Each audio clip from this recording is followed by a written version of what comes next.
திருச்சிற்றம்பலம். வெற்றிவேல் முருகனுக்கு அரோகரா. நெஞ்சக்கன கல்லு நெகிழ்ந்துருக தஞ்சத்தருள் சண்முகனுக்கு எல்சேர் செஞ்சற்புனை மாலை சிறந்திடவே பஞ்சக்கரவானை பதம் பணிவாம் ஆடும் பரிவேலணி சேவலென பாடும் பணியே பணியாயருள்வாய் தேடும் கயமாமுகனைச் செறிவின் சாடும் தனியானைச் சகோதரனே. மூவிரு முகங்கள் போற்றி முகம்பொழி கருணை போற்றி ஏவரும் துதிக்க நின்ற ஈராறு தோள் போற்றி காஞ்சி மாவடி வைகும் செவ்வேல் மலரடி போற்றி அண்ணான் சேவலும் மயிலும் போற்றி திருக்கைவேல் போற்றி போற்றி. இன்றைக்கி நாம் பார்க்க போகிறது துர்க்கை அம்மனுடைய பாடல். தினந்தோறும் பார்த்துக்கிட்டு வரோம். ஆடி மாத சிறப்பு அப்படின்ட்டு நாங்கள் எப்படியெல்லாம் அம்பாலை இந்த 39 ஆண்டு காலமாக பண்ணுறோன்றத உங்களுக்கு நான் சொல்லிக்கிட்டு இருக்கிறேன். இன்றைக்கி காஞ்சி காமாட்சியோடைய பாடல் ஒன்று. இப்போ தான் நம்மளுடைய பதிவை முதல் முறையாக பார்க்குறீங்கன்னா லைக் பண்ணுங்கள், ஷேர் பண்ணுங்கள், சப்ஸ்கிரைப் பண்ணுங்கள், ஆல் பில் பட்டனை கிளிக் பண்ணுங்கள், ஸ்கிப் பண்ணாமல் பாருங்கள். இது தேவாரம் திருவிழா இருக்குதா எங்களுக்கு தெரியாதுன்னு சொல்கிறவங்களுக்கெல்லாம் போய் சேரணும்னு போடுற பதிவு. இதையெல்லாம் தெரிஞ்சவங்க வந்து பார்த்து குறை கூற வேணாம். கமெண்ட் பண்ணுறவங்களுக்கும் பார்த்து நல்ல ஆதரவு கொடுக்குறவங்களுக்கும் எங்களுடைய மனமார்ந்த நன்றியும் வணக்கமும். நிறைய பேர் கமெண்ட் பண்ணுறீங்க, எங்களுக்கு ரொம்ப சந்தோஷமாக இருக்குது. இப்போ வாங்க நம்ம இந்த பதிவை பார்ப்போம். இது நான் உங்களை இதில் பொய் ஒன்றும் கிடையாது, பொய் பேச வேண்டிய. இப்போ நாம் எங்கள் இந்த போலியான இதுவை விளம்பரம் பண்ணி விற்கிறதுக்கு இது ஒரிஜினல் ஆத்தா. உண்மையை உள்ளபடி சொல்லி நான் சொல்லலை, ஏற்கனவே நிறைய பேர் சொல்லிட்டு போயிருக்காங்க. உண்மையை இன்னும் சொல்கிறேன் பாருங்கள். நான் எங்கள் அம்மாவுக்கு 3ஆவது பொண்ணு. எங்கள் அம்மாவுக்கு முதல் பொண்ணு பிறந்தது எனக்கு பெரிய அக்கா அவங்க பிறந்தாங்க. அதுக்கப்புறம் 4 வருஷம் கழிச்சு எங்கள் அண்ணன் பிறந்தார்.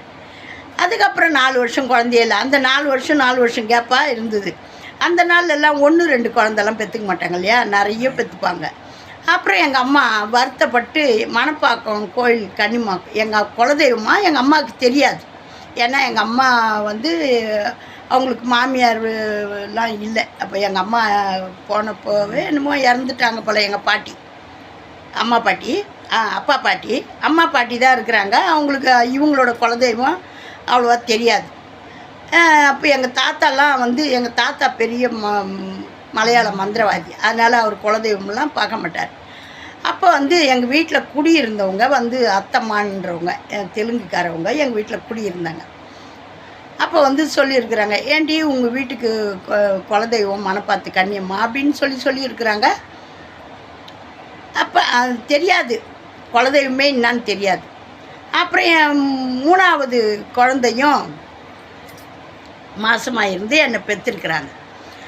என்னை பெற்ற போது எங்கள் பாட்டி அன்றைக்கி 3ஆம் நாள் எங்கள் அம்மாவுக்கு சாப்பாடு கொடுக்கணுன்னு நாங்கள்லாம் அந்த நாளில் இப்போல்லாம் என்னென்னமோ சொல்கிறாங்க, எனக்கே புரியல. 63 வருஷம் நான் எப்படிலாம் பிறந்து வளர்ந்தேன்றதை நினைக்கும் போது இப்போ நடக்கிற நடப்பெல்லாம் தீட்டு இல்லைன்றாங்க, இப்படி இல்லைன்றாங்க. எதுக்கு அந்த நாள்லலாம் இப்படிலாம் வச்சாங்கன்னா, பெண்கள் ஓய்வு இல்லாமல் வீடுன்னு உழைக்கிறாங்க. அந்த 3 நாளாவது அவங்க உழைப்பு இல்லாமல் ரெஸ்ட் எடுக்கணுன்றது தான். அதனால தான் அந்த மாதிரிலாம் வச்சாங்க. அப்போ எங்கள் அம்மா என்னை பெற்று இருக்கும்போது அப்போல்லாம் வீட்டில் தான் நார்மல் டெலிவரி. எங்கள் அம்மா பூஜை ரூமில் தான் படுக்க வைப்பாங்க. இங்கெல்லாம் படுக்க வைக்க மாட்டாங்க, பூஜை ரூமில் தான் இருப்பாங்க. பூஜை ரூமில் தான் என்னை போட்டு படுக்க வச்சுருக்குறாங்க. அப்போ என்ன பண்ணியிருக்கேன், எங்கள் பாட்டி தண்ணி காய வச்சு எடுத்துக்கிட்டு வந்திருக்கிறாங்க எங்கள் அம்மாவுக்கு சாப்பாடு கொடுக்க. அப்போ அப்படியே அந்த வாசல் படம் எடுத்துக்கிட்டு நல்ல பாம்பு, பெரிய நல்ல பாம்பு படுத்துருக்குதான். எங்கள் வீடு நிறைய நல்ல பாம்பு இருக்கும். அப்புறம் தான் நான்லாம் பெரிய பொண்ணாக வளர்ந்த பிறகு நிறைய நல்ல பாம்பு பார்த்துருக்கேன். கரெக்டாக படுத்துக்குச்சு, அப்படி நின்றுங்குது. எங்கள் பாட்டி தண்ணி எடுத்துன்னு உள்ளே போனால் புஷ்ஷு நிற்குது. ஐயோ அலறிக்கின்னு தண்ணியை போட்டு ஓடி அட்டுக்கிறாங்க. ஐயோ குழந்தையும் தாயும் பிள்ளையும் உள்ளே இருக்குதே, இந்த மாதிரி நிற்குதேன்னு. அப்புறம் எல்லோரும் ஓடி வந்திருக்காங்க. ஒன்றும் பயப்படாதீங்க, அப்போ பாருங்கள், ஏதாவது ஒரு இது இருந்தால் தான் யாருன்னா ஒருத்தர் அந்த காலத்து பெரியவங்க, அந்த எங்கள் வீட்டில் குடி இருக்கிறவங்க, அவங்க வந்து பெரிய பாட்டி, அவங்க அத்தம்மான்னு கூப்பிடுவோம். அவங்க தெலுங்குக்கார். அவங்க சொல்கிறாங்க, இவங்க கோவிந்தராஜியோட குலதெய்வம் கன்னியம்மா, மணப்பாத்து கன்னியம்மா, அதனால தான் அவங்க கருப்பு ஆடையே அணிய மாட்டாங்க, உங்கள் குலதெய்வம் தான் வந்திருக்குது, நீங்கள் பயப்படாதீங்க, நீங்கள் உள்ளே போய் மஞ்சள் தண்ணி தெளிங்க குழந்த மேலேன்னாங்க. பாருங்கள், இவங்க பேசிக்கிட்டு இருக்கும்போதே நேராக என் தலைமாட்டில் இப்படி நின்றுக்குச்சான். ஐயோ, குழந்த தலைமாட்டில் போய் நிற்குதேன்னுட்டு எங்கள் அம்மா அப்படியே படுத்தவங்க படுத்தபடியே படுத்துனுங்கிறாங்களாம். எழுந்திருக்கவும் முடியாமல் பயந்துக்கின்னு. அப்புறம் எல்லோரும் சொன்னாங்களா, நீ ஒன்றும் பண்ணாதம்மா, உன்னை ஒன்றும் செய்யாது, நீ கம்முன்னு இரு அப்படின்னு இருக்காங்க.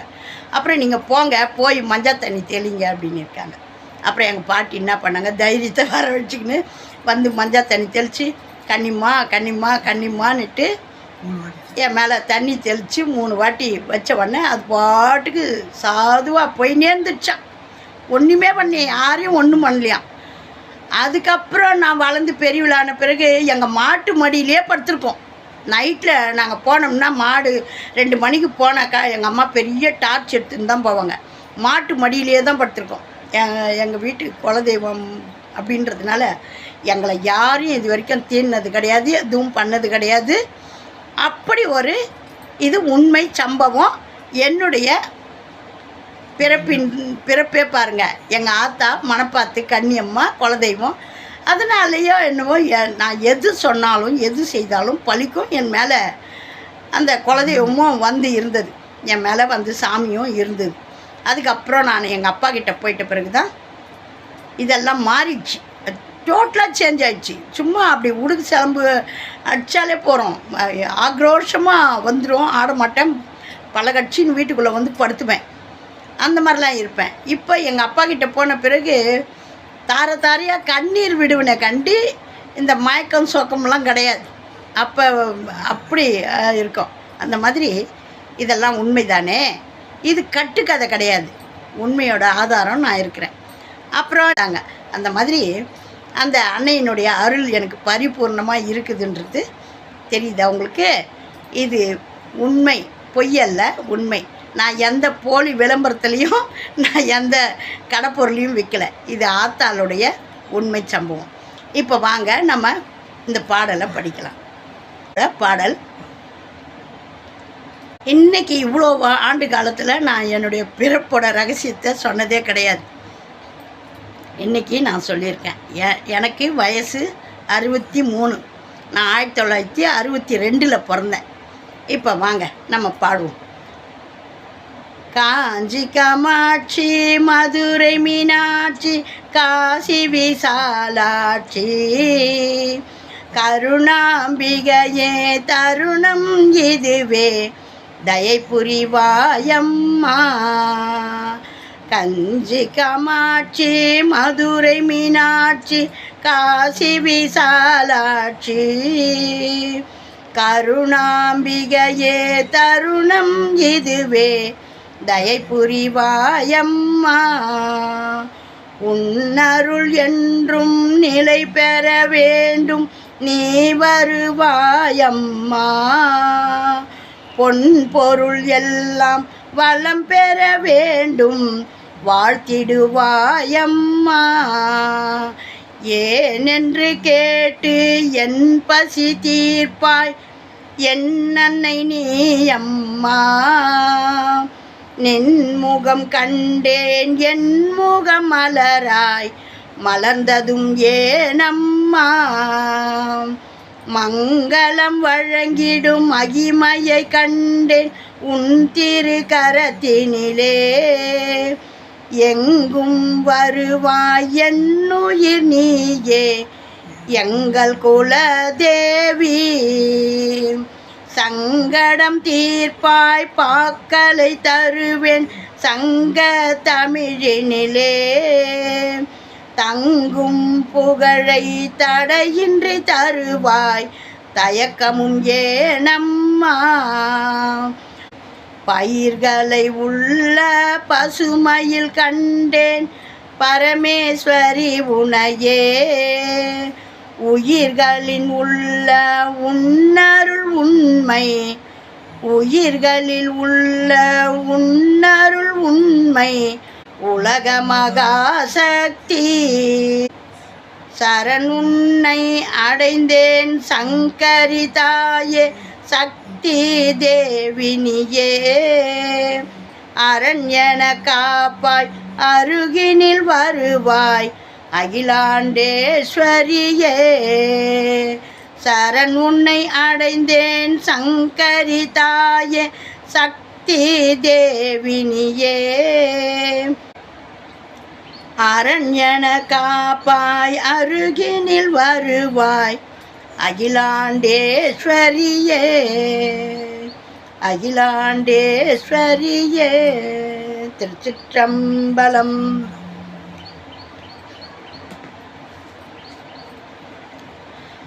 ஆத்தாளை அங்கள் அபிராம வள்ளியை அண்டமெல்லாம் பூத்தாளை மாதுளம்பு நிறத்தாளை புவி அடங்க காத்தாளை அங்குச பாசாங்குசமும் கரும்பு மங்கை சேர்த்தாளை முக்கண்ணியை தொழுவார்க்கு ஒரு தீங்கில்லையே. முக்கண்ணியை தொழுவார்க்கு ஒரு தீங்கில்லையே.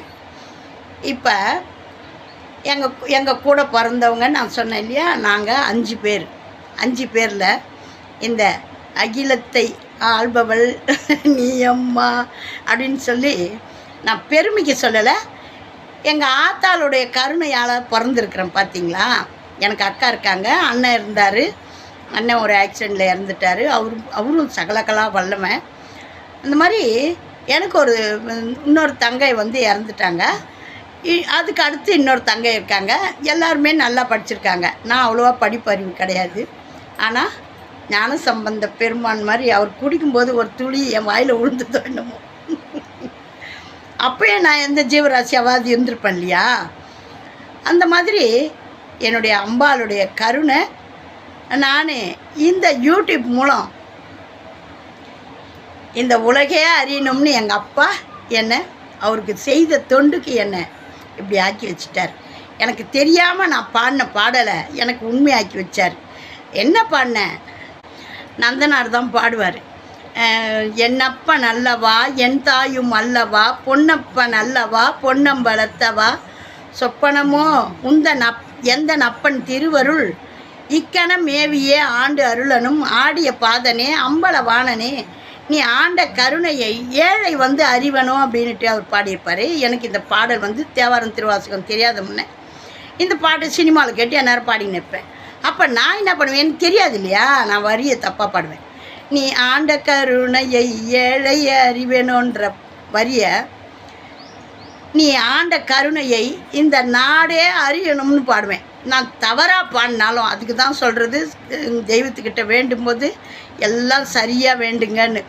நான் ஏதோ இந்த ஒரு வார்த்தையை இது பண்ண போய் என்னை நாடே அறியணும்னு வச்சு நம்ம வேறு என்ன இடமா பண்ணி பேசியிருந்தேன்னா அவருக்கு எங்கள் அப்பா அப்படியே ததாஸ்துன்னிடுவார்.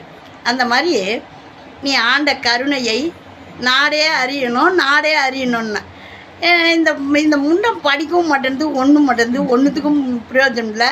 என்ன பண்ணுறது, என் புருஷனுக்கு வேலை கொடுனேன், இது தொண்டு செய்யுது, இதுக்கு என்ன செய்யறதுன்னாரு. என் புருஷனுக்கு 4000 ரூபாய் சம்பளத்தில் கவர்மெண்ட் உத்தியோகம் கொடுத்தாரு. என் புருஷன் படிச்சிருக்கார் இல்லையா, அவருக்கு வேலை வாங்கி கொடு அப்படின்னு வேலை வாங்கி கொடுத்தாரு. கவர்மெண்ட் உத்தியோகம் பார்த்தாரு.